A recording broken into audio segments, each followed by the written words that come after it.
Hello दोस्तों, आपका स्वागत है हमारे चैनल चैंपियन जैद पर। मैं हूं आपका दोस्त मोहम्मद जैद। और दोस्तों, आज हम लोग पढ़ने वाले हैं इलेक्ट्रोमैग्नेटिक इंडक्शन के सेकंड लेक्चर में। आज हम लोग सबसे पहले पढ़ेंगे induced EMF in stationary coil by changing magnetic field. उसके 2-3 ग्राफ आते हैं, वो भी देखेंगे। थ्योरेटिकल पार्ट है तो आप जानते हो, उतना आईएमपी नहीं है। इसके बाद देखेंगे जनरेटर्स में एक फार्मूला है E=NA/B sin ωt, वो आईएमपी है। उसके अलावा कुछ भी आईएमपी नहीं है, ठीक है। और उसके बाद हम देखेंगे energy and induction and energy transfer, ठीक है।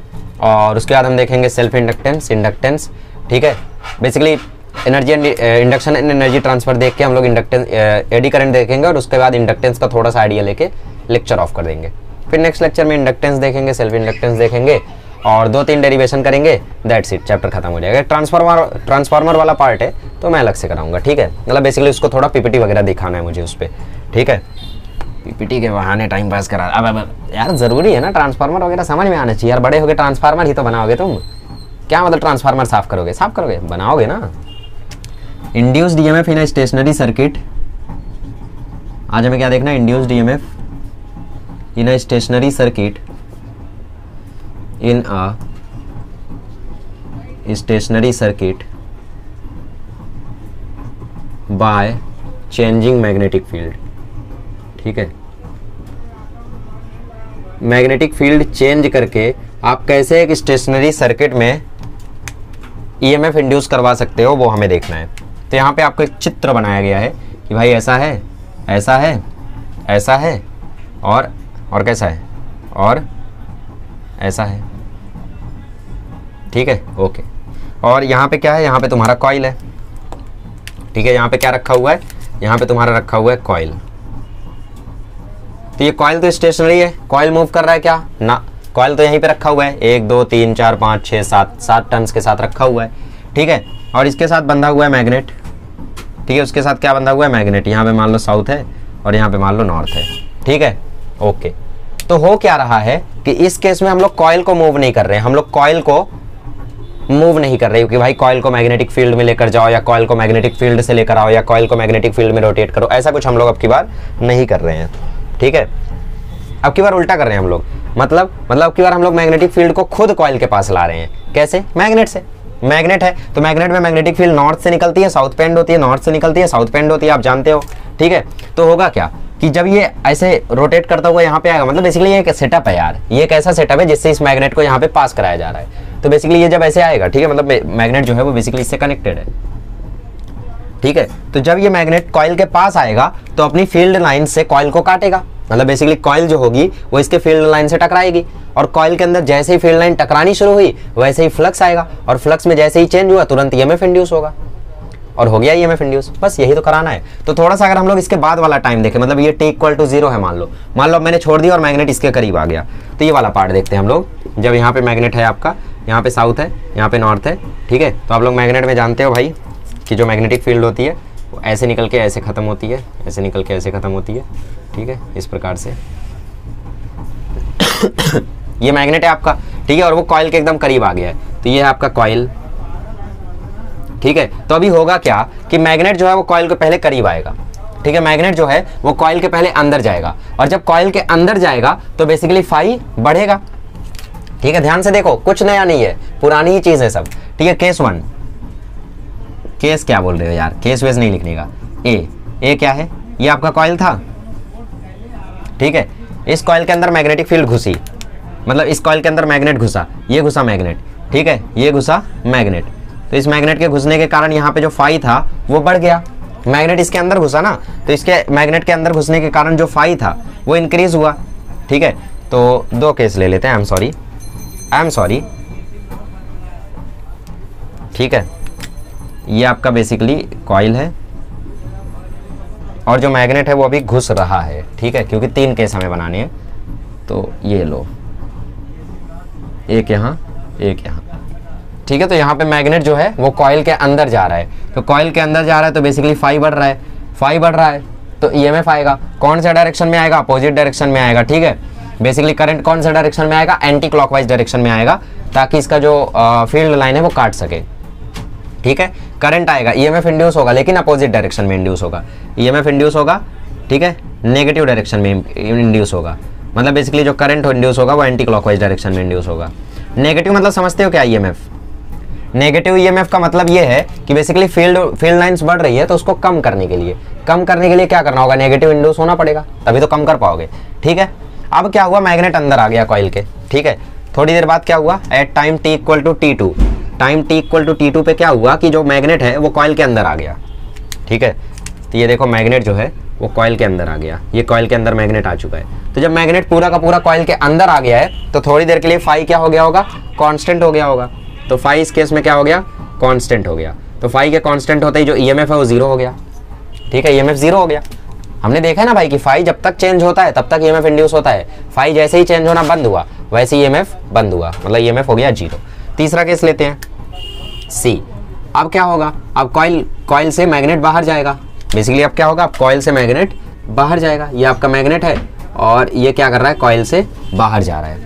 ठीक है, क्या कर रहा है? कॉइल से बाहर जा रहा है। तो जब ये कॉइल से बाहर जा रहा है तो इसका मतलब फाई जो है वो घट रहा है। ठीक है, इसका मतलब क्या है? इसका मतलब जो फाई है वो डिक्रीज हो रहा है, तो ईएमएफ अब की बार पॉजिटिव इंड्यूस होगा। ठीक है, तो करंट क्या होगा? अब की बार क्लॉकवाइज डायरेक्शन में इंड्यूस होगा। पॉजिटिव नेगेटिव बेसिकली कुछ भी नहीं है ईएमएफ। ठीक है, पॉजिटिव नेगेटिव मैं सिर्फ एक सेंस में लिख रहा हूँ, ऐसा मत समझ लेना कुछ डायरेक्शन है ना। हाँ, ये डायरेक्शन है, आई का डायरेक्शन है। ठीक है, तो शुरू से समझते। देखो हुआ क्या, हमने एक एक्सपेरिमेंटल सेटअप बनाया जिसमें हमने एक मैग्नेट टांगा और एक कॉइल यहाँ पे रेस्ट पे रखा। ठीक, अब मैंने इस मैग्नेट को कॉइल के पास लाया। तो जब ये मैग्नेट कॉइल के अंदर जा रहा था तो फाई बढ़ रहा था, तो ईएमएफ घटाने के लिए इंड्यूस होगा, मतलब नेगेटिव इंड्यूस होगा, और जो करंट है वो एंटी क्लॉकवाइज होगा। अब ये मैग्नेट पूरा का पूरा कॉइल में घुस गया तो थोड़ी देर के लिए फील्ड लाइंस कांस्टेंट होंगी, तो फाई जो है वो कांस्टेंट होगा, तो ईएमएफ थोड़ी देर के लिए जीरो हो जाएगा। और सी केस, अब जब कॉइल से बाहर निकलने लगा मैग्नेट तो फाई जो है वो घट रहा था, तो ईएमएफ अब की बार पॉजिटिव इंड्यूस हुआ और करंट क्लॉकवाइज इंड्यूस हुआ। ठीक है, तो अगर मैं इन दोनों सिनेरियो का एक एक ग्राफ बनाऊं, ठीक है, दोनों सिनेरियो का एक एक ग्राफ बनाऊं, ये पहला सिनेरियो और ये दूसरा, मतलब बेसिकली दोनों के लिए पहला ग्राफ में बनाऊं फाई वर्सेस टी, दूसरा ग्राफ में बनाऊं ई वर्सेस टी। तो ये जानना बहुत ही ज़्यादा बढ़िया होगा। ठीक है, बेसिकली ई वर्सेस टी। ठीक है, अब मुझे बताओ ये फाई वर्सेस टी। अब देखो यहाँ पे पहले तुम्हारा क्या हो रहा था? फाई बढ़ रहा था, मतलब थोड़ी देर के लिए तो फाई कुछ भी नहीं था, तो जब थोड़ी देर के लिए फाई कुछ भी नहीं था, मान लो वो थोड़ा देर यहाँ तक था। ठीक है, अब क्या हुआ? फाई बढ़ना शुरू हुआ, तो अब यहाँ से फाई बढ़ना शुरू हुआ। ठीक है, ये फाई इतना बढ़ा। अब क्या हुआ? फाई कांस्टेंट हो गया, तो यहाँ पे थोड़ी देर के लिए फाई कांस्टेंट रहा। अब क्या हुआ? फाई घटना शुरू हुआ, तो यहाँ पे फाई घटना शुरू हुआ और अगेन फाई जीरो हो गया। ठीक है, थोड़ी देर के लिए फाई घटना शुरू हुआ और अगेन फाई जीरो हो गया। ठीक है, तो पहले क्या हुआ? फाई जीरो था, पहले शुरू में तो कुछ नहीं था, मैग्नेट जो था वो कॉइल से बाहर था, तो थोड़े टाइम के लिए जीरो था। फिर जब मैग्नेट जो है वो कॉइल के अंदर घुसने लगा तो फाई बढ़ने लगा, और जब मैग्नेट के अंदर पूरी तरीके से घुस गया तो फाई जो है वो कांस्टेंट हो गया, और फिर उसके बाद जब कॉइल से बाहर निकलने लगा मैग्नेट तो फिर से फाई घटने लगा। क्लियर। अब इसके हिसाब से ईएमएफ कैसा इंड्यूस हुआ? पहली बार में जब फाई बढ़ रहा था तो ईएमएफ अपोजिट इंड्यूस हुआ। ठीक है, और जब फाई कांस्टेंट हुआ तो ईएमएफ जीरो हुआ, कुछ नहीं इंड्यूस हुआ। जब फाई घटने लगा तो ईएमएफ पॉजिटिव इंड्यूस हुआ, और जब फाई अगेन एकदम खत्म हो गया तो ये ईएमएफ भी खत्म हो गया। तो बेसिकली ये वाला ग्राफ ऐसे आया। ठीक है, तो यही वो दो ग्राफ है जो आपकी टेक्स्ट बुक में बनाया गया है, जिन्हें आप समझने का कोशिश करते तो आप चाह के भी नहीं समझ पाते, बट ऐसा ही नहीं समझना था। ठीक है, बेसिकली ये इसी को ग्राफिकली रिप्रेजेंट किया था उसमें। ठीक है, और ये क्या है? ये लिमिटिंग वैल्यू है फाई की, मतलब ये फाई मैक्स है। ठीक है, तो बेसिकली जब फाई बढ़ रहा था ईएमएफ अपोजिट इंड्यूस हुआ। ठीक है, जब फाई घट रहा था ईएमएफ पॉजिटिव इंड्यूस हुआ। जब तक फाई कांस्टेंट रहा तब तक ये भी कांस्टेंट रहा। तो अगर मैं इसको आप लोगों को टी के टर्म्स में लिख दूं तो आपको याद रहेगा थोड़ा। ठीक है, मतलब बेसिकली इसको मैं लिख दूं T1। ठीक है, इसको मैं लिख दूं T2, इसको मैं लिख दूं T3। तो वैसे यहाँ पे देखो ये है T1 जब फाई बढ़ रहा था, ये है T2 जब फाई कांस्टेंट था, ये है T3 जब फाई घट रहा था। ठीक है, तो ये हो गए आपके सारे सिनेरियोज। समझ में आ गया? क्लियर है? आसान है? वही तो यार पिछला ही लेक्चर है, और कुछ नहीं है इसमें नया। आओ जनरेटर देखते हैं। अच्छा, थोड़ा सा इस ग्राफ का अगर हम लोग एनालिसिस करें तो बेसिकली ये वेव की तरह दिख रहा है, तो इसका हम लोग इक्वेशन कंसीडर कर लेते हैं x equal to a sin omega t। ठीक है, और अगर मैं एंगुलर के केस में जाऊं तो x और a को मैं रिप्लेस कर देता हूं विद द थीटा, ठीक है, क्योंकि जब हम लोग उस केस में जाएंगे जब हम लोग e को रिप्रेजेंट करेंगे तो वहां पे अलग वेरिएबल्स की जरूरत है, ठीक है। तो हम लोग क्या करते हैं बेसिकली x और a को रिप्लेस कर देते हैं थीटा एंड थीटा नॉट से। तो थीटा नॉट क्या हो गया, एम्पलीट्यूड हो गया, और थीटा क्या हो गया, डिस्प्लेसमेंट हो गया, ठीक है, क्योंकि यहाँ पे वैसे भी एंगुलर बात हो रही है, ठीक है। तो हमने x और a को बेसिकली थीटा में रिप्लेस कर दिया। अब मैं क्या करता हूँ, टाइम के रिस्पेक्ट में इसको डिफरेंशिएट कर देता हूँ। तो D theta by d T क्या आ जाएगा, थीटा नॉट कांस्टेंट है बाहर, साइन का डिफरेंशिएशन हो जाएगा कॉस, फिर ओमेगा टी का डिफरेंशिएशन हो जाएगा ओमेगा, तो ये आ जाएगा theta naught omega cos omega T, ठीक है। ये आ गया D theta by d t की वैल्यू, ठीक ठीक, कोई दिक्कत नहीं है भाई। अब मुझे एक बात बताओ, E इज इक्वल टू क्या होता है, minus d phi by d t. मैं क्या करता हूँ, ऊपर नीचे डी थीटा और डी थीटा से मल्टीप्लाई कर देता हूँ, ठीक है।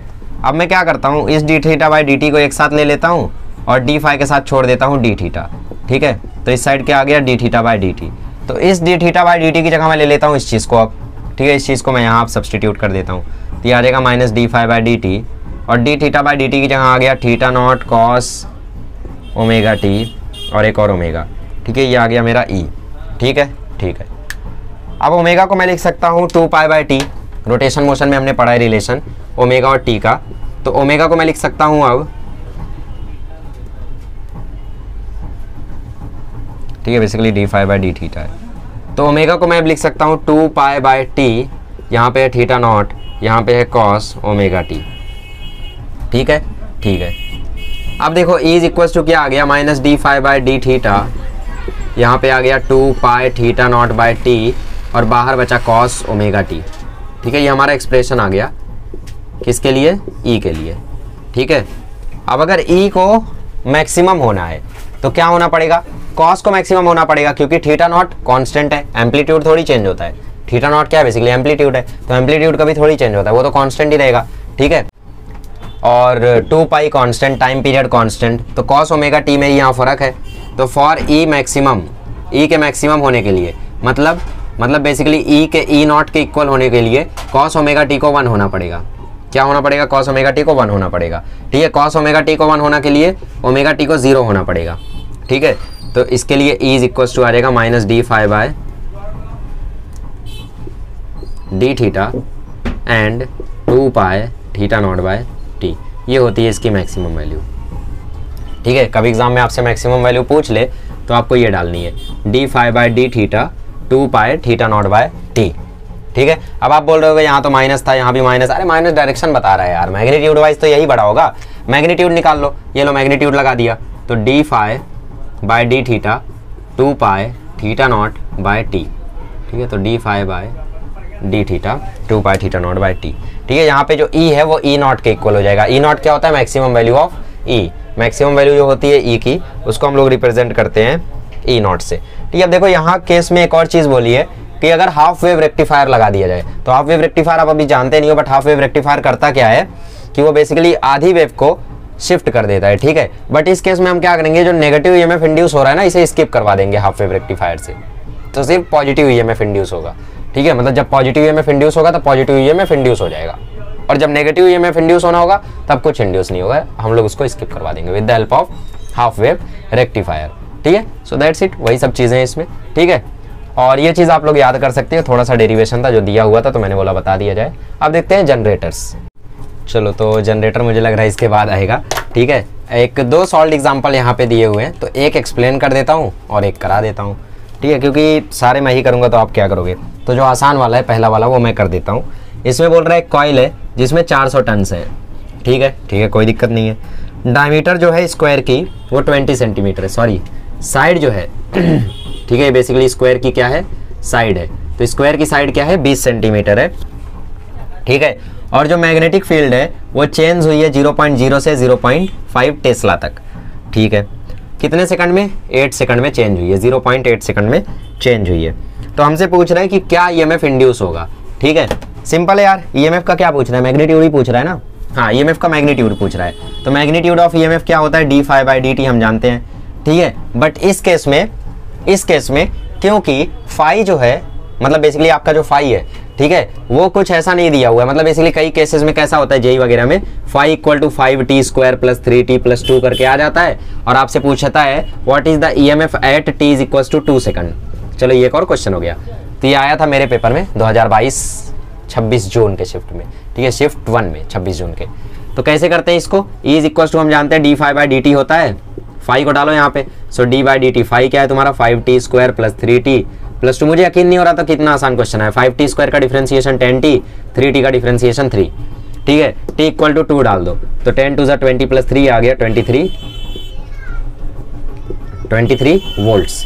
तो ईएमएफ कितना इंड्यूस होगा 23 वोल्ट्स, ऐसे निकालते हैं। लेकिन इस केस में अगर हम देखें तो बेसिकली बी वगैरह नॉर्मली दिया हुआ है, तो इस केस में हम लोग छोटा चेंज नहीं लेंगे, हम लोग क्या लेंगे, बड़ा चेंज लेंगे, delta phi by delta t, ठीक है। तो ये हो जाएगा डेल्टा फाई का फॉर्मूला क्या होता है बी है, ठीक है, अपॉन डेल्टा टी। और क्योंकि यहाँ पे देखो नंबर ऑफ टर्न्स भी दिया हुआ है तो आपको एन भी लिखना है।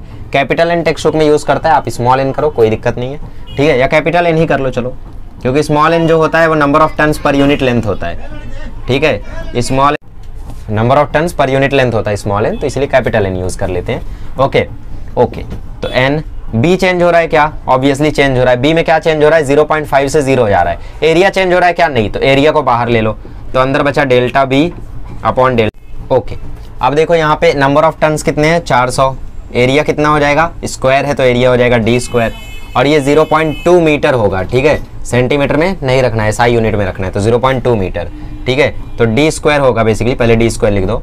चेंज कितना हो रहा है मैग्नेटिक फील्ड में, 0 से 0.5 जा रहा है, तो चेंज क्या आएगा, B final minus B initial, ऐसे करके लिख लो। टाइम में कितना चेंज आया 0.8 का, ठीक है, 400 इंटू 0.2 का स्क्वायर, ठीक है, अपॉन में क्या है 0.8 multiplied B F minus B I कितना है 0.5 है, ठीक है, ठीक है, बस सॉल्व कर लो अब, ठीक है, जो भी तुम्हारा ईएमएफ निकल के आ जाए वही तुम्हारा आंसर है। इसके बाद वाला जो क्वेश्चन है उसमें बेसिकली आपको मैग्नेटिक फील्ड निकालनी पड़ेगी, ठीक है, अगला वाला जो क्वेश्चन उसमें आपको मैग्नेटिक फील्ड निकालनी पड़ेगी, तो मैं वो आपको एक रीड करके बता देता हूँ, बाकी हार्ड तो नहीं है वो भी, ठीक है। देखो नेक्स्ट वाला क्वेश्चन क्या बोलता है, प्राप्त हुए, ठीक है, a long solenoid as shown in the figure has 200 turns per centimetre. तो ये बेसिकली आपको number of turns per unit length दिया हुआ है, ठीक है, वही जो मैं बोल रहा था कि आपको स्मॉल एन दिया हुआ है, स्मॉल एन कितना दिया हुआ है 200 टन्स पर सेंटीमीटर, ठीक है। तो स्मॉल एन का फॉर्मूला होता है कैपिटल एन अपॉन एल, तो यहाँ से कैपिटल एन का फॉर्मूला हो जाएगा एन इंटू एल। तो ये 200 टन पर सेंटीमीटर है, और कितने सेंटीमीटर बड़ी है, ठीक है, 3 सेंटीमीटर है और एक 2 सेंटीमीटर है, ठीक है। चलो ठीक है, मैं इसको करा देता हूँ, ठीक है। ओके, तो हम लोग 2-3 न्यूमेरिकल अभी कर लेते हैं यहाँ पे, ठीक है, आ जाओ। क्वेश्चन में क्या लिखा है, a coil consist of 400 tons of wire, ये तो मतलब टन्स कितने वायर में 400, कैपिटल एन की वैल्यू क्या है 400, स्मॉल एन क्या होता है कैपिटल एन अपॉन एल, मतलब number of turns per unit length, but ये क्या है, ये नंबर ऑफ टन्स दिया है आपको, एब्सोल्यूट वैल्यू दी है, तो capital N. Okay okay, each turn is a square of side D बराबर 20 सेंटीमीटर, मतलब साइड है जिसकी मतलब स्क्वायर है जिसकी साइड कितनी है 20 सेंटीमीटर, अर्थात 0.2 मीटर, ठीक है। A uniform magnetic field directed perpendicular to the plane of the coil is turned on, ठीक है, यूनिफॉर्म मैग्नेटिक फील्ड है जो कि प्लेन के परपेंडिकुलर है, मतलब एंगल की बात कर रहा है वो, ठीक है, प्लेन के परपेंडिकुलर है।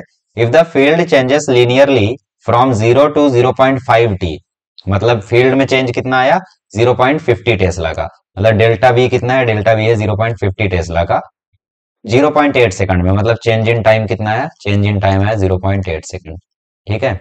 आगे क्वेश्चन में क्या बोला, आगे क्वेश्चन में बोला what is the magnitude of the induced EMF, ठीक है, मतलब ईएमएफ हमसे पूछ रहा है, तो ईएमएफ का हमें फॉर्मूला पता है d phi by d t, अभी तक तो यही पता है ना। ओके, तो बेसिकली मैग्नीट्यूड क्या होता है, d phi by d t होता है मैग्नीट्यूड, है ना, हम माइनस साइन की बात नहीं कर रहे, माइनस साइन क्या बताता है कि अपोजिट में इंड्यूस होगा, है ना। ओके, फाई बराबर क्या होता है, फाई बराबर होता है बी ए, तो ये आ गया बी ए, ठीक है। अब यहाँ पे ए तो कांस्टेंट है, एरिया तो चेंज हो नहीं रहा है, तो ए को निकाल लो बाहर, अंदर क्या बचा, अंदर बचा d B by d t, अर्थात area into delta B upon delta t. और आप एक और चीज ध्यान से देखो तो यहाँ पे एन की वैल्यू दे रखी है आपको 400 टन, तो यहाँ पे आपको N d phi by d t वाला फॉर्मूला यूज करना है। ये तो एन भी यहाँ पे साथ में रखो। नंबर ऑफ टन से मैंने बोला ना एंड में मल्टीप्लाई कर देने का, अगर नंबर ऑफ टन आपको दिया हुआ है तो। ठीक है, आइए तो आगे सॉल्व कर लेते हैं। यार स्क्वायर है तो एरिया क्या होगा, एरिया ऑफ स्क्वायर क्या होता है, साइड स्क्वायर होता है, तो डी स्क्वायर कर दो। 0.2 का स्क्वायर कर दो, कितना आ गया 0.04, मल्टीप्लाई कर दो। एन नंबर ऑफ टन कितना है 400, एरिया क्या है 0.04, डेल्टा बी कितना है 0.50, डेल्टा टी कितना है 0.8। ठीक है, पॉइंट को आगे बढ़ाओगे तो ये 5/8 आएगा, तो ये आया 4 into 4 into 5/8। समझ गया कैसे, ये 400 को जब 0.04 से तुम मल्टीप्लाई कर दोगे तो आएगा 16। 400 को 0.04 से मल्टीप्लाई कर दोगे तो आएगा 16। ठीक है, तो मैं यहाँ पे 4 into 4 की जगह 16 लिख देता हूँ, वरना तुम समझ नहीं पाओगे 4 into 4 कहां से आ गया था। बाकी जो समझ गए वो तो समझदार हैं ही। ओके, फिर देखो 8 2 16 हो गया, तो 2 5 10, मतलब ईएमएफ कितना इंड्यूस हुआ है 10 वोल्ट्स। ठीक है, बस यही क्वेश्चन तो था, आसान था। हमें पता है अभी तक ई का हमने एक ही फॉर्मूला तो पढ़ा है, N d phi by d t. N भी तब लगाने का जब नंबर ऑफ टर्न्स दिया हो, इसमें दिया था तो एन है 400, delta five by delta t. ठीक है, अब हमें पता है यहाँ पे भैया की जो फाइव है उसका फॉर्मूला होता है बी इंटू ए। एरिया तो कांस्टेंट है, एरिया के बारे में क्वेश्चन में कुछ बोला है क्या ना, तो एरिया को हमने लिया बाहर, अंदर बचा delta we by delta T. Delta we हमें पता ही है, डेल्टा टी भी पता ही है, खत्म। ओके, आगे बढ़ते हैं, नेक्स्ट क्वेश्चन देखते हैं।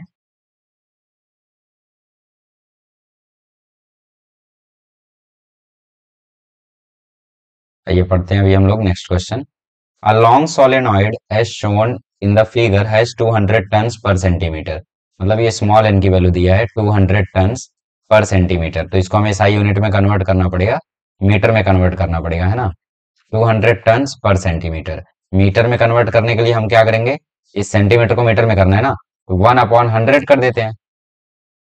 सेंटीमीटर था नीचे, इसको हमने मीटर में कन्वर्ट किया, तो सेंटीमीटर को मीटर में कन्वर्ट करने के लिए हम 100 से डिवाइड करते हैं। तो ये नीचे 1 था, हमने मान लिया 1 सेंटीमीटर है, इसको 100 से डिवाइड किया तो ये मीटर में कन्वर्ट हो गया, तो अभी आ गया 200 into 100। ठीक है, ये हो गया 2 into 10⁴ टन्स पर मीटर। ठीक है, ये आ गई स्मॉल एन की वैल्यू, समझे ना कैसे, ये 2 जीरो यहां से, ये 2 जीरो यहां से मिलकर क्या हो गया 10⁴। आगे क्वेश्चन में बोला है करंट कितना दौड़ रहा है इसमें 1.4 एम्पियर, आई बराबर कितना हो गया 1.4 एम्पियर। ठीक है, आगे पढ़ते हैं। आगे क्वेश्चन में बोला है diameter D of the solenoid is 3 centimetre. ठीक है, मतलब डायमीटर कितना है उसमें 3 सेंटीमीटर का है, इस बड़े वाले सोलेनॉइड का। यहाँ पे दिख रहा है ना फिगर ये वाला, इसमें ये जो बाहर से ये कॉइल जो लगी हुई है ये क्या है, ये सोलेनॉइड है, और जिसके अंदर एक छोटी सी कॉइल सी रखी हुई है। ठीक है, ये जो एस से रिप्रेजेंट किया गया है ये एक सोलेनॉइड है, और उसके अंदर एक सी कॉइल रखी हुई है। ठीक है, तो इस सोलेनॉइड का डायमीटर कितना है 3 सेंटीमीटर, तो रेडियस कितना आ जाएगा 3/2। सोलेनॉइड के बेसिकली उस क्रॉस सेक्शन का डायमीटर कितना है 3 सेंटीमीटर। क्रॉस सेक्शन मतलब ये वाला पार्ट, यहां से क्रॉस सेक्शन काट लो तो ये 3 सेंटीमीटर। ठीक है, अच्छा, अब एक कॉइल सी अंदर रखा हुआ है जिसमें 100 टन्स हैं। ठीक है, अभी उस कॉइल सी की बात करते हैं, तो उसमें कितने हैं 100 टन्स हैं, और डायमीटर कितना है 2 सेंटीमीटर है, तो रेडियस कितना हो जाएगा 1 सेंटीमीटर हो जाएगा। ठीक है, और इसका रेडियस कितना था 1.5 सेंटीमीटर। मीटर में कन्वर्ट करने के लिए 10⁻² से मल्टीप्लाई करेंगे, 1.5 into 10⁻² मीटर, और ये 1 into 10⁻² मीटर, ये हो गया इसका रेडियस। ओके, क्वेश्चन है बोल रहे the current in the solenoid is decreased steadily to 0, मतलब करंट को अभी चेंज किया गया 1.4 से 0 तक ले जाया गया, कितने देर में 20 मिली सेकंड में। मतलब आपको डेल्टा टी दे रखा है यहाँ पे 20 मिली सेकंड, मिली सेकंड मतलब 20 into 10⁻³ सेकंड। तो हमें क्या कैलकुलेट करना है, calculate the magnitude of EMF induced in the coil C, मतलब बेसिकली आपको ईएमएफ कैलकुलेट करना है। तो ईएमएफ का फॉर्मूला हम सभी जानते हैं d∅dt होता है ना, मैग्नीट्यूड की बात करें तो माइनस तो डायरेक्शन दिखाता है, तो ई का फॉर्मूला बेसिकली होता है delta five by delta T या d∅dt। बड़ा चेंज आए तो डेल्टा, छोटा चेंज आए तो डी, है ना। तो क्योंकि यहाँ पे इक्वेशन वगैरह में नहीं दिया हुआ है, मतलब फाइव टी के टर्म्स में नहीं दिया हुआ है, तो ऑब्वियसली बड़े चेंज की बात हो रही है, तो हम delta five by delta T use करेंगे। अब देखो हमने क्वेश्चन से जो भी उसके अंदर का इंपॉर्टेंट मटेरियल था वो हमने निकाल लिया। ठीक है, जैसे आप लोग जब खाना बनाते हो, जैसे क्वेश्चन प्रोसेसिंग के बारे में थोड़ा सा मैं आपको बताऊं, तो आप तो खाना नहीं बनाते हो, बट जिसको बनाते हुए देखे होगे वो क्या करता है, सबसे पहले सब्जियां धुलता है, उसमें से जो अनइम्पॉर्टेंट पार्ट होता है जो कि अच्छा नहीं होता है उसको उसमें से बाहर निकालता है ना। जैसे मान लो आपके घर पे सब्जी बन रही है करेले की, आपका फेवरेट, करेले को पहले छिला जाता है और फिर उसके बाद उसको वॉश किया जाता है, मतलब उसमें से जो इंपॉर्टेंट पार्ट है वो बाहर निकाला जाता है। तो हमने क्वेश्चन से इंपॉर्टेंट इन्फॉर्मेशन जितनी थी वो बाहर निकाल ली। अब हमें क्या सोचना है कि करेले को मैरिनेट कैसे करना है, करेले को मतलब पकाना कैसे है। तो वैसे इस क्वेश्चन में हमें सोचना है कि कौन से फॉर्मूले से इस क्वेश्चन को हमें करना है। सोच लिया delta five by delta T, चलो सोच लिया करेले में नमक मिर्ची लगा के, है ना, प्याज वगैरह डाल के ऐसा करना है। तो अब हमें क्या करना है, अब हमें ये सोचना है कि भाई उसको अभी तलना कैसे, करेले को मतलब अच्छे से उसमें चलाना कैसे, है ना, बनाना कैसे है। तो वैसे अभी इसमें हमें ये सोचना है कि डेल्टा फाइव डेल्टा टी कहाँ से लाना है। तो डेल्टा टी तो आ जाएगा डायरेक्टली, यहाँ पे है। डेल्टा फाइव सोचते हैं। तो डेल्टा फाइव बेसिकली होता क्या है, डेल्टा फाइव को मैं बोल सकता हूँ delta phi is equal to phi final minus phi initial, बोल सकता हूँ, बिल्कुल बोल सकता हूँ। तो फाइव इनिशियल अगर मैं निकालूं तो फाइव इनिशियल कितना रहा होगा, बी इंटू ए। और आप जानते हो सोलेनॉइड का जो मैग्नेटिक फील्ड होता है वो क्या होता है, सोलेनॉइड का मैग्नेटिक फील्ड जो होता है वो होता है म्यू नॉट एन आई, मैंने आपको लेक्चर के दौरान बताया था। ये हो गया mu naught N I, B की जगह मैंने लिख दिया म्यू नॉट एन आई, और उसके बगल में क्या आ गया ए। अब म्यू नॉट की वैल्यू आप सभी को पता है 4 पाई इंटू 10⁻⁻⁷। स्मॉल एन की वैल्यू आप सभी को पता है 2000, तो 2 इंटू 10⁻⁴। ठीक है, आई की वैल्यू आप सभी को पता है 1.4, और एरिया की वैल्यू आपको नहीं पता है। तो एरिया ऑफ सोलेनॉइड कैसे आएगा, एरिया ऑफ सोलेनॉइड का मतलब एरिया ऑफ क्रॉस सेक्शन। तो एरिया ऑफ क्रॉस सेक्शन क्या होता है, एक सर्कल होता है, तो पाई आर स्क्वायर। तो एरिया क्या हो गया, पाई आर स्क्वायर। ठीक है, ये हो गया 4 पाई 10⁻⁷ और 10⁻+4 कितना हो जाएगा 10⁻3। 2 इंटू 1.4 कितना आ जाएगा 2.8, और इंटू पाई, रेडियस कितना था, रेडियस था 1.5 इंटू 10⁻²। तो 1.5 इंटू 10⁻² का स्क्वायर। तो ये हो गया 4 pi into 10⁻³ into 2.8 into pi, 1.5 का स्क्वायर आ जाएगा 2.25 इंटू 10⁻⁴। 10⁻³ इंटू 10⁻⁴ हो गया 10⁻⁷। पाई इंटू पाई हो गया 4 पाई स्क्वायर, और 4 इंटू 2.25 हो गया 9। ध्यान से देखो, 4 इंटू 2.25 किया, ये हो गया 9। पाई इंटू पाई किया, वो हो गया पाई स्क्वायर, मल्टीप्लाई किया 2.8 से। ठीक है, अब 9 इंटू 2.8 कितना होता है, अभी आप कैलकुलेट कर लेना। तो ये आ गया 5 इनिशियल। ओके, तो ये कुछ 2.485, चलो मैं खुद निकाल देता हूँ। पाई स्क्वायर की वैल्यू मतलब 9 के आसपास हो जाएगी, 9 9 जा 81, 2.8 इंटू 81 कर लो। पाई स्क्वायर मतलब लगभग 10 के आसपास हो जाएगा ना वो तो, हाँ 10 के आसपास ले लो। 10 9 जा 90, तो 2.8 इंटू 90 कर दो। 0 0 9 8 जा 72, 9 2 जा 18, तो 252।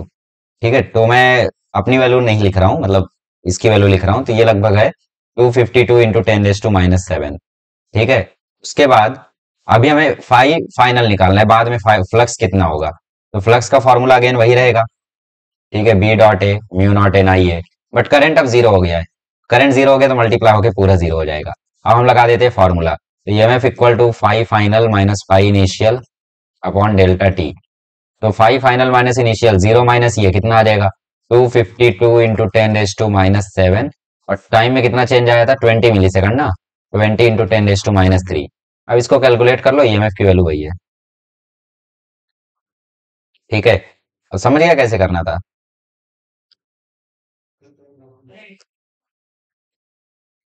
ठीक है, स्क्रीनशॉट ले लो इसका, बाकी ये आप लोग कैलकुलेट कर लेना। और ये 252 आई ये जरूरी नहीं है, ये क्योंकि आपके टेक्स्ट बुक में कुछ और दिया था, 2.485 के करीब कुछ दिया था, तो आप लोग देख लेना। ठीक है, 2.485 मतलब 248 के आसपास, तो वो आप लोग कर लेना। ठीक है, कैलकुलेशन है, बाकी सब तो आसान है। चलो ठीक है, इसको छाप लो, फिर हम लोग आगे बढ़ते हैं, नेक्स्ट क्वेश्चन करते हैं। अच्छा, जनरेटर पे मैथमेटिकल फॉर्म और डेरिवेशन पे जाने से पहले मैं आप लोगों को इसका जो वर्किंग है वो थोड़ा सा बता देता हूँ, ताकि आपको कोई गम ना रहे कि बताया नहीं। ये वो होता है क्या है कि बेसिकली हम लोग दो मैग्नेट्स लेते हैं जो कि थोड़े कर्वी होते हैं ऐसे। ठीक है, ऐसे दो मैग्नेट्स हम लोग लेते हैं, इसके बीच में हम लोग कॉइल लगाते हैं। ठीक है, ये रेक्टेंगुलर शेप में कॉपर की होती है कॉइल। ठीक है, इस कॉइल को हम लगाते हैं, और फिर इसको ले जाके हम लोग एक्सल से कनेक्ट करते हैं। और फिर क्या करते हैं, उस एक्सल को जब हम लोग एक टॉर्क लगाते हैं, मतलब उस एक्सल को जब हम लोग रोटेट करते हैं, ठीक है, तो उससे कनेक्टेड होते हैं कार्बन ब्रशेस, और उसके साथ रिंग्स कनेक्टेड होती है। आप लोगों ने 10वीं में जो स्कीमेटिक देखा था सेम वही है।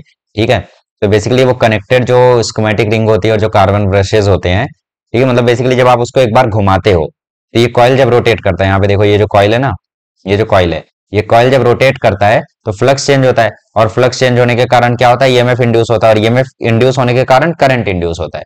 तो पहली बार जब आप रोटेट करते हो और ये 180 डिग्री में इंड्यूस होता है, मतलब 180 डिग्री में आता है, तो करंट जो है वो इस डायरेक्शन में ऐसे इंड्यूस होता है ना। फिर रोटेट करोगे तो करंट एंटी क्लॉकवाइज डायरेक्शन में इंड्यूस होगा, मतलब अपोजिट डायरेक्शन में इंड्यूस होगा। तो इसी तरीके से करंट इंड्यूस होता है, ईएमएफ इंड्यूस होता है, और जब आप उसमें ईएमएफ कंटिन्यूअसली इंड्यूस होते रहता है और इससे इलेक्ट्रिसिटी जनरेट हो जाती है। ठीक है, लेकिन अभी हम 12th में ये सब नहीं देखना है, तो हमने 10th में देखा था। 12th में हमें देखना है इसका डेरिवेशन पार्ट। ठीक है, तो मैं आप लोगों को डेरिवेशन बता देता हूँ। चलिए अभी हम लोग क्या करते हैं, थोड़ा सा जनरेटर्स को समझते हैं। जनरेटर्स का बेसिकली मैथमेटिक्स समझते हैं, थ्योरी तो मैंने आपको समझा दिया। ठीक है, यहाँ पे एक मैग्नेट है N, ठीक है, और यहाँ पे एक मैग्नेट है साउथ पोल। यहाँ पे हमारा कॉइल लगा हुआ है, ये कॉइल कनेक्टेड है एक एक्सल से। ठीक है, एक एक्सल से कनेक्टेड है जो कि यहाँ पे बेसिकली रोटेट होता है। ठीक है, ओमेगा वेलोसिटी से या ओमेगा एंगुलर वेलोसिटी से रोटेट होता है, और इसके रोटेशन के कारण यहाँ पे जो भी करंट वगैरह ईएमएफ वगैरह है वो प्रोड्यूस होता है। ठीक है, बट हमें इसके अंदर के मैथमेटिक्स को देखना है। तो फाई इक्वल टू क्या होता है, फाई इक्वल टू होता है बी ए कॉस थीटा। ठीक है, अब क्योंकि ये कॉइल का रोटेशन हो रहा है तो यहाँ पे थीटा बहुत ही मेजर रोल प्ले करेगा। यहाँ पे कॉस थीटा गायब नहीं होगा, यहाँ पे थीटा का ही मेजर रोल होगा। ठीक है, फॉर एन टर्न्स, अगर मैं बात करूँ फॉर एन टर्न्स, अच्छा चलो छोड़ो उसको छोड़ो। ठीक है, अब तुम्हें पता है कि जो एंगुलर वेलोसिटी होती है वो होती है एंगुलर डिस्प्लेसमेंट अपॉन टाइम। ठीक है, तो यहाँ से जो एंगुलर डिस्प्लेसमेंट है उसकी वैल्यू क्या आ जाएगी, ओमेगा इंटू टी। तो इस थीटा की जगह मैं क्या लिख सकता हूँ, ओमेगा इंटू टी लिख सकता हूँ। तो ये आ गया B A cos omega T. ठीक है, फाई क्या आ गया मेरा, B A cos omega T. ठीक है, अब यहाँ से मैं अगर तुम्हें ईएमएफ निकालूँ तो ईएमएफ का फॉर्मूला होगा minus N d phi by d t. ठीक है, तो minus N d phi by d t आ गया फॉर्मूला। माइनस को थोड़ी देर के लिए भूल जाओ क्योंकि माइनस तो वैसे भी डायरेक्शन दिखाता है। ठीक है, हम किससे कंसर्न है, हम कंसर्न है ई के मैग्नीट्यूड से। ओके, तो हमने माइनस गायब कर दिया मॉड लगा के। तो मॉड ऑफ ई या फिर magnitude of E is equal to N d by d t. Phi कितना है तुम्हारा, फाई है तुम्हारा B A cos omega T. ठीक है, अब क्या करते हैं, बी और ए कांस्टेंट है तो उसको बाहर निकाल दो, एन भी कांस्टेंट है बाहर है, तो D by d T of cos omega T अंदर बचा। ठीक है, चलो माइनस को रहने दो क्योंकि अभी कुछ होने वाला है तो माइनस अपने आप जाने वाला है। ठीक है, वरना वैसे भी हम माइनस को भेज के ही मानते। तो देखो ये आ गया minus B A N, cos का डिफ्रेंसिएशन आ जाएगा माइनस साइन ओमेगा टी, और फिर ओमेगा टी का डिफ्रेंसिएशन होगा तो ओमेगा आ जाएगा बाहर। ठीक है, तो ये माइनस माइनस मिलके प्लस हो गया, तो एन बी ए ओमेगा साइन ओमेगा टी, ये आता है फॉर्मूला ई का। एन ए बी ओमेगा कुछ लोग याद करते हैं, कुछ लोग याद करते हैं एन बी ए ओमेगा। ठीक है, मैं कुछ याद नहीं करता, मैं डिराइव करता हूँ। ठीक है, जैसे मुझे पता नहीं था फॉर्मूला क्या आएगा बट तुम्हारे सामने डिराइव किया, पता चला। ठीक है, तो E is equal to minus N d phi by d t होता है। फाई की वैल्यू हमने डाली, ठीक है, यहाँ पे डिफरेंशिएट किया, बी कांस्टेंट था बाहर आया, ए कांस्टेंट था बाहर आया। कॉस ओमेगा टी का डिफरेंशिएशन होगा तो पहले कॉस का डिफरेंशिएशन होगा तो माइनस साइन आएगा, फिर ओमेगा टी का डिफरेंशिएशन होगा तो ओमेगा बाहर आएगा, टी का डिफरेंशिएशन 1 हो जाएगा, तो ओमेगा बाहर आया और टी गायब हो गया। 1 का मतलब 1 का कोई वैल्यू नहीं है तो वो जो 1 था वो गायब हो गया। ठीक है, तो हमारा वैल्यू है minus B A N minus sine omega t, omega minus minus हो गया प्लस, इस ओमेगा को यहाँ खींच लिया तो एन बी ए ओमेगा, एन बी ए ओमेगा साइन ओमेगा टी हमारी value I. Number of turns constant, magnetic field constant, area constant, angular velocity constant, sign omega T changing. Sign omega T क्या है, changing है, तो इसका मतलब ई के maximum होने में किसका हाथ है, साइन ओमेगा टी का हाथ है। ठीक है, तो इसका मतलब ये है कि भाई मैक्सिमम कब होगा ये, जब साइन ओमेगा टी क्या हो जाए, 1 हो जाए। ठीक है, मतलब basically E will be equal to E naught, यहाँ पे लिखता हूँ, E will be equal to E naught when sine omega T equals to 1। ठीक है, इसका मतलब जो ओमेगा टी है वो पाई बाय 2 हो जाए। अब ओमेगा को मैं लिख सकता हूँ 2 pi by time period into T equal to pi by 2, pi से पाई खत्म, तो यहाँ पे टी इज इक्वल्स टू आ गया टी बाय 4। मतलब जब 1/4 साइकिल होगी तब इसकी वैल्यू मैक्सिमम हो जाएगी। ठीक है, 1/4 साइकिल होने पे इसकी वैल्यू क्या हो जाएगी, मैक्सिमम हो जाएगी। मतलब मैं अगर ग्राफ बनाऊं, किसका ग्राफ बनाऊं, ई वर्सेस टी का। ठीक है, अगर मैं ग्राफ बनाऊं ई वर्सेस टी का तो बेसिकली ये ग्राफ साइन के कारण ये ऐसा साइन का कर्व बनेगा। ठीक है, और देखो ये मैक्सिमम कहाँ हो रहा है, यहाँ पे हो रहा है, यहाँ पे ये हो रहा है ई नॉट। ठीक है, तो उस समय टी की वैल्यू क्या रही होगी, उस समय टी की वैल्यू रही होगी टी बाय 4। ठीक है, मैक्सिमम कब हो रहा है, टी बाय 4 पे, और जीरो कब होगा अगली बार, टी बाय 2 पे, ऐसा चलता रहेगा। ठीक है, ओके, तो T equal to T by 4। अब अगर साइन ओमेगा टी 1 हो गया तो ई नॉट की वैल्यू क्या आ जाएगी, ई नॉट की वैल्यू आ जाएगी एन ए बी ओमेगा। ठीक है, basically N A B omega ही याद करो, ज़्यादा बेहतर है, एन ए बी ओमेगा। अब तुम सोच रहे हो यार E naught N A B omega कैसे हो गया, क्योंकि ई नॉट है मैक्सिमम वैल्यू।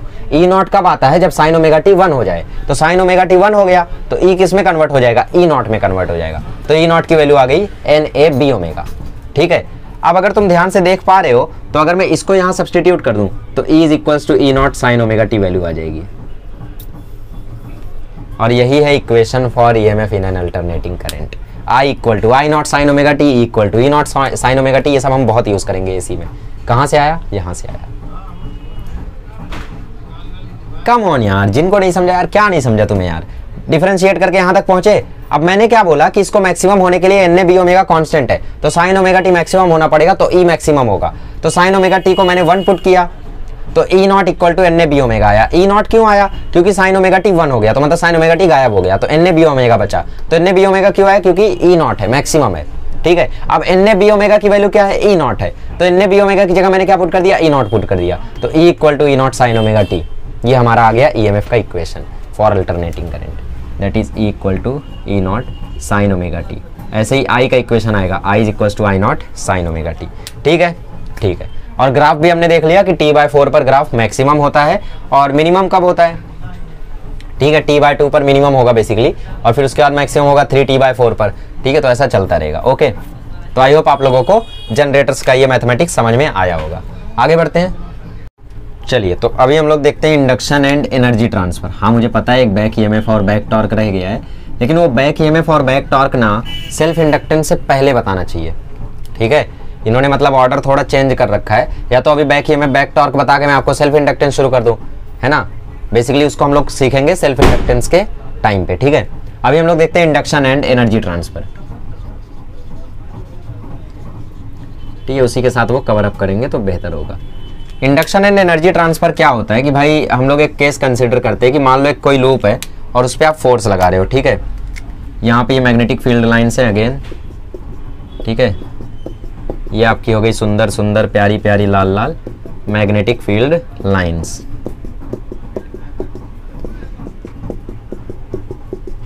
ठीक है, ये हो गई आपकी मैग्नेटिक फील्ड लाइंस। अब इसमें क्या है, मान लो आपने एक लूप रखा हुआ है, रेक्टेंगुलर लूप, और ये लूप क्या कर रहा है, आप बाहर निकाल रहे हो कोई एक एक्सटर्नल फोर्स लगा के। एफ एक्सटर्नल से आप क्या कर रहे हो, बाहर निकाल रहे हो, और ये बाहर आ रहा है वी वेलोसिटी से। इसकी जो लेंथ है वो मान लो एल है। ठीक है, इसके ऊपर 3 डायरेक्शन में आप फोर्स लगा रहे हो।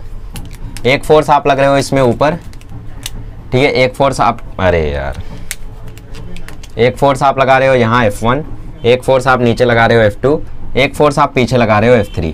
ठीक है, तो मुझे एक बात बताओ, ठीक है, मुझे एक बात बताओ कि करंट के टर्म्स में फोर्स क्या होता है, मैग्नेटिक फोर्स क्या होता है, आई एल क्रॉस बी होता है। तो क्या लेंथ वेक्टर क्वांटिटी है, बिल्कुल।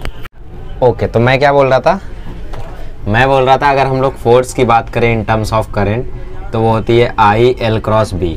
ठीक है, तो इसका मतलब लेंथ क्या है, लेंथ है वेक्टर क्वांटिटी। यस, लेंथ है वेक्टर क्वांटिटी। अच्छा, तो डायरेक्शन क्या होता है, डायरेक्शन होता है इसका सेम एज करंट। लेंथ क्या है, वेक्टर क्वांटिटी है जिसका डायरेक्शन क्या होता है, सेम एज करंट डायरेक्शन होता है। मतलब जिस तरफ करंट उस तरफ लेंथ का डायरेक्शन। तो करंट का डायरेक्शन कहाँ है यार, वो तो देखा ही नहीं हमने। तो लूप निकल रहा है बाहर, और अगर लूप बाहर निकल रहा है तो मैग्नेटिक फ्लक्स कम हो रहा है। मैग्नेटिक फ्लक्स कम हो रहा है तो ईएमएफ क्या करेगा, मैग्नेटिक फ्लक्स बढ़ाना चाहेगा। तो बढ़ाने के लिए वो क्या करेगा, इस तरफ, है ना, बढ़ाना चाहेगा ना, बढ़ाना चाहेगा तो अंदर की तरफ है। हाँ, तो अंदर की तरफ वो प्रोड्यूस करेगा। ठीक है, मैग्नेटिक फील्ड लाइंस तो अंदर की तरफ प्रोड्यूस करेगा। तो फिंगर्स ऐसे कर लो रही हैं, मतलब डायरेक्शन कैसा होगा, डायरेक्शन होगा ऐसा। ये तो करंट का डायरेक्शन ऊपर की तरफ आएगा, तो लेंथ का भी डायरेक्शन यही होगा, लेंथ का भी डायरेक्शन यही होगा, करंट का भी डायरेक्शन यही होगा। ठीक है, ठीक है। अच्छा, लेंथ और मैग्नेटिक फील्ड का डायरेक्शन क्या है, यहाँ पे 90 डिग्री है। लेंथ का डायरेक्शन है ऐसा, मैग्नेटिक फील्ड का डायरेक्शन है ऐसा। मैग्नेटिक फील्ड है अंदर की तरफ, लेंथ का डायरेक्शन है ऐसा। ऐसा क्यों है, अरे भाई करंट ऐसे जा रहा है तो लेंथ भी तो ऐसी ही होगी। तो लेंथ ऐसी, मैग्नेटिक फील्ड ऐसा, एंगल कितना, 90 डिग्री। तो इसीलिए F इक्वल टू क्या आ जाएगा, F इक्वल टू आ जाएगा आई एल बी साइन 90। तो F इक्वल टू आ जाएगा आई एल बी। ठीक है, F इक्वल टू क्या आ जाएगा, आई एल बी। तो F इक्वल टू बिल करके भी हम याद करते हैं कि भाई फोर्स क्या होता है, फोर्स होता है बिल। ठीक है, ठीक है। अब यहाँ पे F1 और F2 के कारण कोई फर्क तो आएगा नहीं, क्योंकि F1 और F2 आर अपोजिट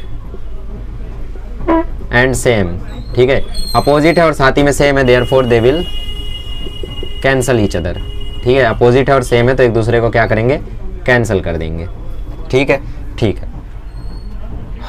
तो किसका रोल है फिर यहाँ पे, सिर्फ F3 का रोल है, ठीक है। हमें किसकी चर्चा करनी है, सिर्फ F3 की चर्चा करनी है कि कोई एक फोर्स लगे तो उससे होता क्या है, ठीक है,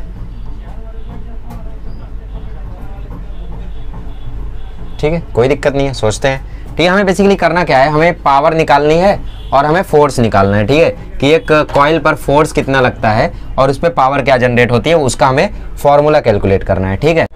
अच्छा देखो, थोड़ा सा यहाँ पे IM पे है तो मैं क्या करता हूँ, इस कॉइल को थोड़ा छोटा कर देता हूँ, ठीक है। तो बेसिकली मैंने नीचे वाला डायरेक्शन मिटा दिया है, यहाँ पे लग रहा था F2, तो वैसे भी उसका कोई मीनिंग नहीं था, ठीक है। देखो फाई इक्वल टू क्या आता है, फाई इक्वल टू आता है BA cos थीटा।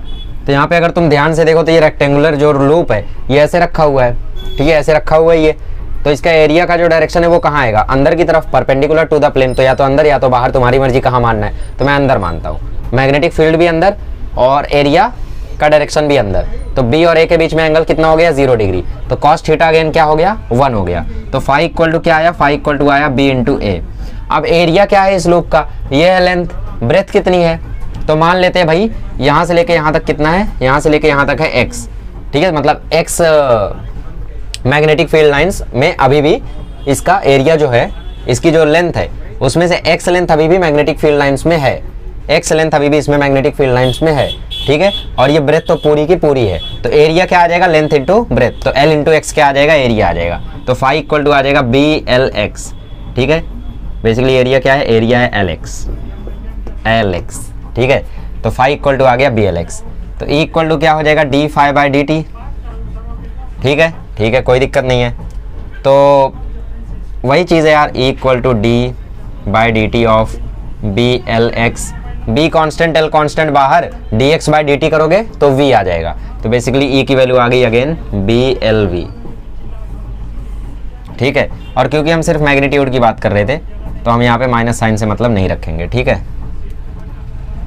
समझ में आया ना। हम बेसिकली ये निकालना चाह रहे थे कि इसमें कितना EMF लगता है, तो हमने देख लिया कि वो मोशनल EMF जितना ही इसमें भी लगता है, क्योंकि ये पूरा का पूरा लूप है और वो एक कंडक्टर था, तो लूप हो या कंडक्टर हो फॉर्मूला लगता है BLV। Clear, clear. अब हमें पता है कि E इज इक्वल टू होता है IR, पहले V इक्वल टू IR होता था, पर बड़े हो गए तो E इक्वल टू IR होगा, so therefore I equal to क्या हो जाएगा, E by R। But E क्या है, E तो BLV है, E क्या है, E तो BLV है, तो BLV बाय R हो गया हमारा I।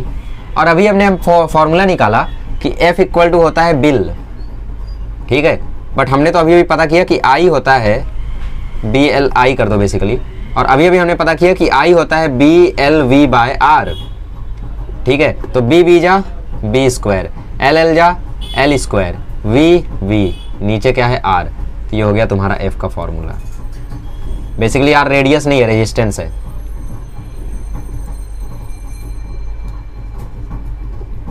ठीक है। हमने फोर्स निकाल दिया, अब हम निकालते हैं पावर।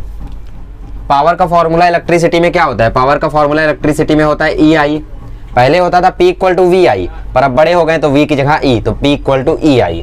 अब E की जगह वैल्यू डालो, I की जगह वैल्यू डालो, E की जगह वैल्यू डाला BLV, I की जगह वैल्यू डाला BLV बाय R, तो फॉर्मूला आ गया B square L square V square by R। बहुत इंपॉर्टेंट है, MST CT में डायरेक्ट क्वेश्चन आते हैं इन पे, ठीक है। तो ये हो गया हमारा पूरा गेम, किसका, इंडक्शन एंड एनर्जी ट्रांसफर का, ठीक है। समझ में आया कैसे किया हम लोगों ने। सबसे पहले F1 F2 कैंसिल कर रहे थे एक दूसरे को, तो इनका कोई सेंस नहीं था, तो इनको हटा दिया। किससे कुछ हो रहा था, F3 से, ठीक है। तो हमने पहले मैग्नेटिक फोर्स निकाला जो कि होता है I L क्रॉस B, फिर हमने आपको बताया कि L और B जो है वो परपेंडिकुलर है, तो ये बिल हो जाएगा एट द एंड, ठीक है। तो F इक्वल टू हो गया बिल। अब उसके बाद हमने देखा phi equal to BA cos theta है, तो अब हमें तीन चीजें निकालनी थी, EMF, induced EMF, magnitude, induced EMF का मैग्नीट्यूड सिर्फ, फोर्स, पावर, तीन चीज हमें निकालनी थी। तो phi equal to BA cos theta होता है, फाई इक्वल टू BA हुआ क्योंकि cos थीटा 1 हुआ, क्योंकि थीटा 0 हुआ, B और A सेम डायरेक्शन में थे तो cos थीटा 1 हो गया, ठीक है। तो फाई इक्वल टू BA हुआ, और जो एरिया था वो लेंथ इंटू x हुआ, ठीक है, क्योंकि x इसका x ही पार्ट अभी इसके अंदर है, तो हम वो वाला एरिया लेते हैं जो इसके अंदर है, अभी पूरा एरिया लूप का नहीं लेते, एरिया वो लेते हैं जो बेसिकली इस मैग्नेटिक फील्ड लाइन के अंदर अभी भी है। तो कितना यहाँ से हमने मान लिया x अंदर है और ये तो पूरा का पूरा अंदर है, तो लेंथ इंटू ब्रेथ इसका फॉर्मूला हो गया, तो एरिया हो गया Lx। तो इक्वल टू होता है d∅/dt। b कांस्टेंट था, मैग्नेटिक फील्ड यहाँ पे कांस्टेंट है, L भी कांस्टेंट है, तो Bl बाहर आ गया। चेंज कौन हो रहा है? x। जैसे जैसे लूप बाहर निकलेगा वैसे वैसे x जो है वो घटता जाएगा, तो Bl बाहर आ गया, x अंदर बचा, तो dx/dt हो गया v। तो हमने देखा ये मोशनल ईएमएफ जैसा ही फॉर्मूला आता है। फिर हमें पता है इक्वल टू IR होता है, तो I इक्वल टू E/R हुआ। ठीक है, अब तुम बोल रहे हो ये कहाँ से लेके आए? अरे भाई जब फोर्स का फॉर्मूला लगाओगे BIL, तो I को रिप्लेस करने के लिए कुछ ना कुछ चाहिए ना, तो वो I को कैसे रिप्लेस करोगे? इक्वल टू IR से ही तो रिप्लेस करोगे। ठीक है, तो इसके वजह से ही आया, तो इक्वल टू IR, तो I इक्वल टू E/R। तो E की जगह वैल्यू डाला, I निकाला, तो I को हमने फिर यहाँ पे रखा, मल्टीप्लाई किया, फोर्स आ गया। फिर पावर हमें पता है इलेक्ट्रिसिटी में पावर क्या होता है? Voltage into current. अब क्या होता है? अब EMF इंटू करंट होता है, तो EMF की वैल्यू BLV, I की वैल्यू हमने यहाँ निकाली थी BLV/R, निकाला, मल्टीप्लाई किया। तो जितने फॉर्मूले बॉक्स में लिखा हूँ जुबान पर होने चाहिए, जुबान पर। ठीक है, मुझे आज भी याद है कि हम लोग क्लास में जब EMI AC चल रहा था, ठीक है तो सर ने बेसिकली पावर निकालने के लिए बोला, सर ने B दिया, सर ने L दिया, सर ने V दिया, सर ने R दिया। ठीक है, और सर ने बोला पावर फाइंड करो। अब बंदे शौक में, बंदे बोल रहे यार पावर इक्वल टू VI होता है, यहाँ पे तो सर वेलोसिटी दे रहे हैं वोल्टेज की जगह, ऐसा बोला सब लोग। ठीक है, लेकिन मेरे को याद था ये फॉर्मूला, मैंने लगाया, आंसर बोल दिया, सर शौक। सर बोले फॉर्मूला याद किए थे क्या? बोलते बहुत कम लोग याद करते फॉर्मूले को। तो मैंने आपसे बोला ना, मैं उन्हीं चीज़ों को याद करता हूँ जो डिराइव करना थोड़ा टाइम टेकिंग हो। जैसे ये डिराइव करने के लिए थोड़ा दिमाग लगाना पड़ता है, ठीक है, तो इसको याद करना बेटर है। तो MST CT में डायरेक्ट क्वेश्चंस आए हैं इस फॉर्मूले पे, तो ये सारे फॉर्मूले आप अपनी बुक में लिखोगे और अच्छे से याद करोगे। ठीक है, चलिए, तो ये हो गया हमारा इंडक्शन एंड एनर्जी ट्रांसफर। अभी हम लोग देखते हैं थोड़ा सा एडी करंट के बारे में कि एडी करंट क्या होता है। चलिए, अभी हम लोग देखते हैं एडी करंट। ठीक है, एडी करंट बेसिकली होता क्या है कि जब करंट जो है ना वो एक स्वर्ल की तरफ फॉर्म हो, मतलब जैसे बवंडर आता है ना, जो समुद्र होता है उसमें जब बवंडर आते हैं तो वो कैसे आता है? स्वर्ल, ऐसे आता है ना, टाइफून बेसिकली इसको आप बोलते हो।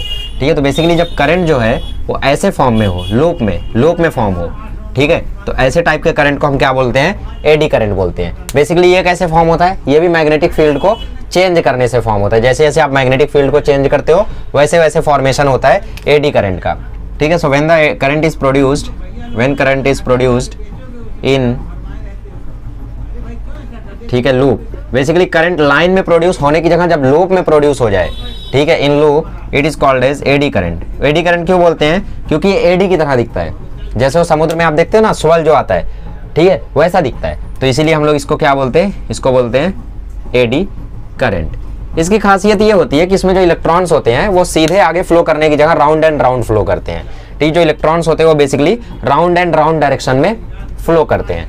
ठीक है, तो इसीलिए आप लोगों ने देखा होगा कि इस पे हाथ रखने से हमें कुछ करंट वगैरह नहीं लगता है ना, और बेसिकली हीट भी ये महसूस हमें नहीं होती है, क्योंकि जब स्टील प्लेट वगैरह हम इस पे चढ़ाते हैं तो ही करंट फ्लो करता है और तो ही हीट जनरेट होती है। ठीक है, अब एक और चीज़ आपने देखी होगी कि बेसिकली जो मटेरियल्स होते हैं वो बीच में से कटेड होते हैं।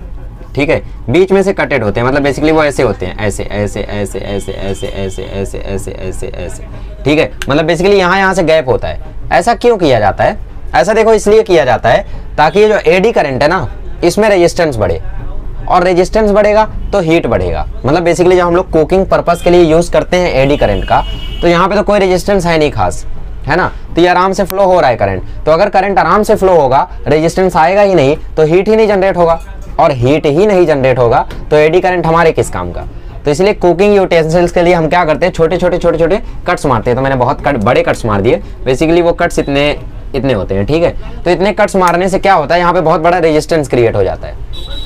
ठीक है, और इस रेजिस्टेंस के कारण इस पर्टिकुलर जगह पे क्या होगी? हीट प्रोड्यूस होगी, और हीट प्रोड्यूस होगी तो फिर उसकी हेल्प से हम लोग खाना बना सकते हैं। ठीक है, तो इसीलिए हम लोग क्या करते हैं? रेजिस्टेंस को बढ़ाने के लिए यहाँ पे एक छोटा मोटा कट मारते हैं एडी करंट को रोकने के लिए। तो इसके कारण रेजिस्टेंस बढ़ता है, रेजिस्टेंस बढ़ता है तो हीट बढ़ती है, और उसके बाद हम लोग उसको कुकिंग पर्पस के लिए यूज कर लेते हैं। ठीक है, तो एडी करंट वो करंट जो लूप में फॉर्म होता है। कैसे फॉर्म होता है एडी करंट? मैग्नेटिक फील्ड की हेल्प से फॉर्म होता है। मैग्नेटिक फील्ड को अगर आप चेंज करोगे तो उससे क्या फॉर्म होगा? एडी करंट फॉर्म होगा। बेसिकली जैसे मैग्नेटिक फील्ड होती है ना, नॉर्थ से साउथ, साउथ से नॉर्थ, ठीक है, ऐसे होती है मैग्नेटिक फील्ड।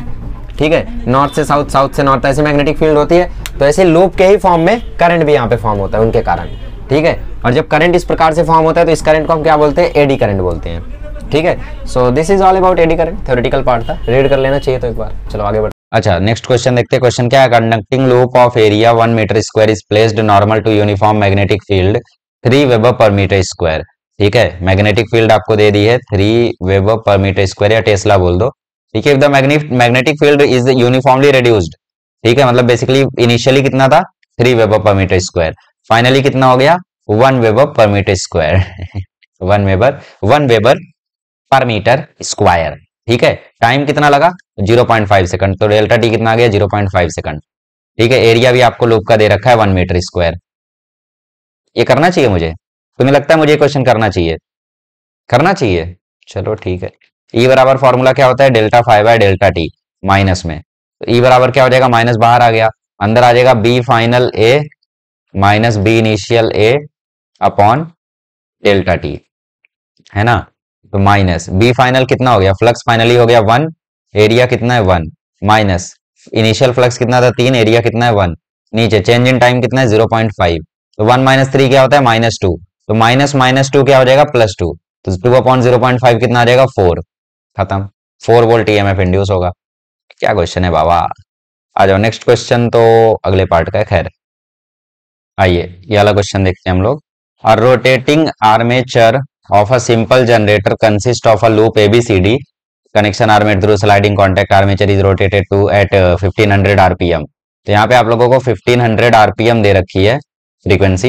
ये वर्ड आप जानते हो, आपको RPS में लेना होता है। तो 1500 RPM है, रोटेशन पर मिनट है, मिनट को आपको सेकंड में कन्वर्ट करना है, तो 60 से डिवाइड कर दो, मतलब मिनट में 60 से मल्टीप्लाई कर दो, है ना। तो डिनोमिनेटर में मिनट था, तो डिनोमिनेटर में हमने 60 ले लिया, 0 से 0 खत्म। रोटेशन मोशन में किया है आपने, ये तो दिक्कत नहीं होनी चाहिए। ठीक है, 25 आ गया, तो ये आ गया आपका 25 RPS। अब ये हो गया SI में। आइए आगे क्या लिखा है? मैग्नेटिक फील्ड कितना है? 0.5 न्यूटन पर मीटर। ठीक है, तो मैग्नेटिक फील्ड आपको दे रखी है 0.5 टेस्ला। ओके, ये बेसिकली उस तरीके से लिया हुआ यूनिट, F बराबर Q I L into B, I L into B, उस हिसाब से लिया हुआ है मैग्नेटिक फील्ड का यूनिट। F बराबर फॉर्मूला था ना आई एल क्रॉस बी, तो यहाँ से आप मैग्नेटिक फील्ड का यूनिट लोगे, ये फोर्स है न्यूटन में, डिवाइड में करंट का एम्पियर और लेंथ का मीटर, यहाँ से ये मैग्नेटिक फील्ड का यूनिट ऐसा लिया हुआ है। ठीक है, खैर छोड़ो, ये सबसे फर्क नहीं पड़ना चाहिए, आप टेस्ला लिखो। Determine the induced EMF between terminal P and Q. P and Q मतलब यहाँ पे ईएमएफ कितना इंड्यूस हुआ। बेसिकली एक सर्किट बना के आपको थोड़ा सा इंटरेस्टिंग क्वेश्चन करने के लिए दिया हुआ है। तो यहाँ पे आपको दिख रहा है लेंथ ऑफ द जो कंडक्टर है, कंडक्टर का जो लेंथ है, मतलब बेसिकली जो भी यहाँ पे सिलेंड्रिकल कंडक्टर है उसकी लेंथ कितनी है? 10 सेंटीमीटर। ठीक है, 10 सेंटीमीटर क्या हो जाएगा? 0.1 मीटर। और जो रेडियस है वो 4 सेंटीमीटर है, ये क्या हो जाएगा? 4 इंटू 10⁻⁻² मीटर। ठीक है, ठीक है। तो क्या निकालना है? ईएमएफ। तो ईएमएफ का फॉर्मूला क्या होता है? हम लोग एक ही फॉर्मूला तो जानते हैं, delta phi by delta t, है ना। ओके, अच्छा नहीं, एक और फॉर्मूला हम जानते हैं ईएमएफ का, जो कि होता है बीएलवी। पहले हम लोग सिर्फ यही जानते थे, अब बीएलवी भी जानते हैं, है ना। तो हमें क्या चाहिए? हमें बी चाहिए। बी कितना है भैया? 0.5। एल कितना है भैया? 0.1। वी कितना है? वी तो पता नहीं है तुम्हें? अच्छा, वी तो नहीं पता है भैया। तो मुझे एक बात बताओ, वी और ओमेगा का कुछ रिलेशन था क्या? क्योंकि यहाँ पे फ्रीक्वेंसी दे रखी है। वी का ओमेगा के साथ रिलेशन था ओमेगा आर, वी का ओमेगा के साथ रिलेशन था ओमेगा आर, है ना। तो वी बराबर ओमेगा आर है, तो ओमेगा का हम लोग रिलेशन जानते हैं फ्रीक्वेंसी के साथ, 2 πn इंटू आर। तो 2 पाई तो ठीक है, एन कितना निकाला हमने? 25। 25 आर कितना है हमारा? 0.04, मतलब 4 इंटू 10⁻² मतलब क्या? 0.04। 25 इंटू 0.04 1 हो गया, तो ये बचा 2 पाई, तो वी आ गया आपका 2 पाई। ठीक है, तो ई बराबर 2 पाई, तो ई बराबर 0.5 इंटू 0.1, और यहाँ पे क्या आ गया? वेलोसिटी, वेलोसिटी आ गया 2 पाई मीटर पर सेकंड। तो 0.5 इंटू 2 क्या होता है? 1, तो 1 इंटू 0.1 इंटू पाई मतलब 1 इंटू 0.1 इंटू 3.14, तो 3.14 इंटू 0.1 आ गया 0.314, तो इतना वोल्ट इंड्यूस हुआ है। ठीक है, अब इसको मिली वोल्ट में लिखना चाहो तो ई बराबर लिख सकते हो 314 मिली वोल्ट। क्यों? क्योंकि मिली वोल्ट में हम 3 डिजिट आगे चले जाते हैं। तो क्वेश्चन में कुछ भी भारी नहीं था, क्वेश्चन में आपको सिर्फ ये याद करना था कि यार ओमेगा और एन का रिलेशन क्या होता है, और वी बराबर ओमेगा आर होता है। बस ये चीज अगर आपको ध्यान में आ गई ना, तो क्वेश्चन यूं ही बन जाएगा। और एक चीज, ई बराबर मैंने delta five by delta T पहले लिखा था, फिर मैंने खुद ने बोला अरे नहीं ये फॉर्मूला तो यहाँ नहीं यूज होगा। कैसे पता चल गया भाई? ना तुम्हें टाइम की जानकारी दी है, ना ही तुम फ्लक्स निकाल सकते हो, इसमें नहीं कर सकते ना। फ्लक्स कैसे निकालोगे, बी इंटू ए से। उसके बाद क्या करोगे, जब तुम्हें डेल्टा टी ही नहीं दिया है तो मतलब कुछ और ही फॉर्मूला यूज करना है। तो ऑब्वियसली हमने यहाँ पे देखा कि कंडक्टर के बारे में क्वेश्चन है, तो ऑब्वियसली यहाँ पे हमें क्या किया, ई बराबर बी एल बी वाला फॉर्मूला यूज किया। ठीक है, ओके। तो सिंपल फॉर्मूला था ई बराबर बी एल बी में हमने वी की वैल्यू डाली, एल की वैल्यू डाली, बी की वैल्यू डाली, आ गया। V equal to omega R होता है, ओमेगा का रिलेशन फ्रीक्वेंसी के साथ 2 पाई एफ होता है। एफ हमने निकाला था 1500 आरपीएम मतलब 25 आरपीएस, उसको डाला और नॉर्मली कैलकुलेट किया। आसान है, बिल्कुल आसान है। चलो आगे आइए, तो हम लोग बैक ईएमएफ वगैरह समझने के लिए एक एग्जांपल लेते हैं। ठीक है, एक एग्जांपल लेते हैं तो उससे हम लोगों को समझ में आएगा कि आखिर हम चर्चा किसके बारे में कर रहे हैं। ठीक है, ओके। तो बेसिकली हम एक सर्किट अज्यूम करते हैं। यहाँ पे हमारे पास एक सर्किट है, यहाँ पे कॉइल लगा हुआ है। ठीक है, और इस सर्किट में हमने यहाँ पे ईएमएफ कनेक्ट कर रखा है। ठीक है, ये हमारा ईएमएफ है और इस ईएमएफ से ऑब्वियसली यहाँ पे कुछ ना कुछ करंट फ्लो करेगा। तो मान लो यहाँ से करंट आई फ्लो कर रहा है। ठीक है, अगर यहाँ से करंट आई फ्लो कर रहा है तो यहाँ से पॉजिटिव करंट, यहाँ से नेगेटिव। ठीक है, अच्छा। तो ये कॉइल है जिसको मैंने यहाँ पे लगाया हुआ है। ठीक है,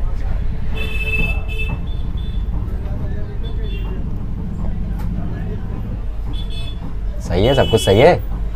ठीक है, तो करंट जब मैं बेसिकली सर्किट को ऑन करूंगा, स्विच को ऑन करूंगा, तो होगा क्या, धीरे धीरे यहाँ से करंट प्रोड्यूस होगा।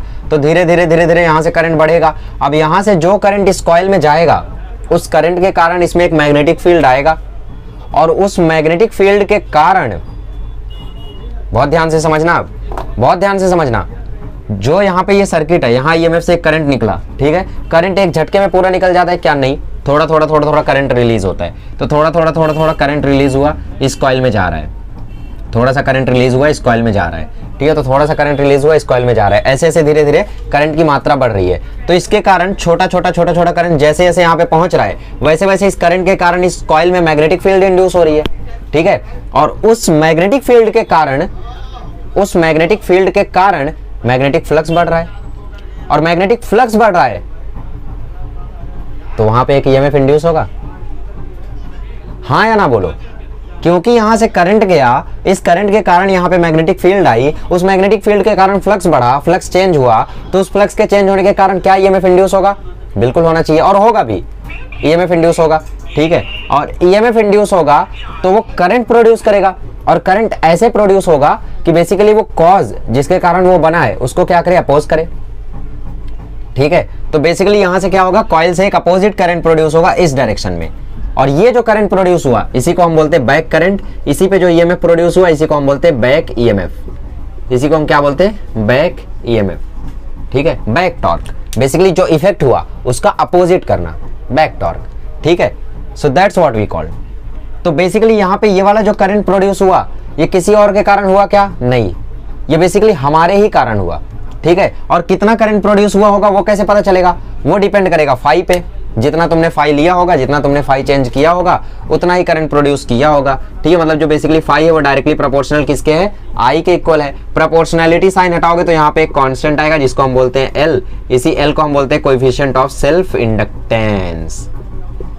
मतलब बेसिकली अब की बार तुमने किसी और की हेल्प नहीं ली। अब तक क्या कर रहे थे हम लोग, मैग्नेट ला रहे थे, कभी हम लोग कॉइल को लेकर जा रहे थे, लेकिन अब की बार हमने खुद यहाँ पे करंट प्रोड्यूस किया, सेल्फ इंडक्टेंस हुआ आपकी बार, मतलब खुद से ही सेल्फ इंडक्टेंस हुआ, खुद से ही ईएमएफ जो है वो इंड्यूस हुआ, तो इसीलिए इसको हम बोलते हैं सेल्फ इंडक्टेंस।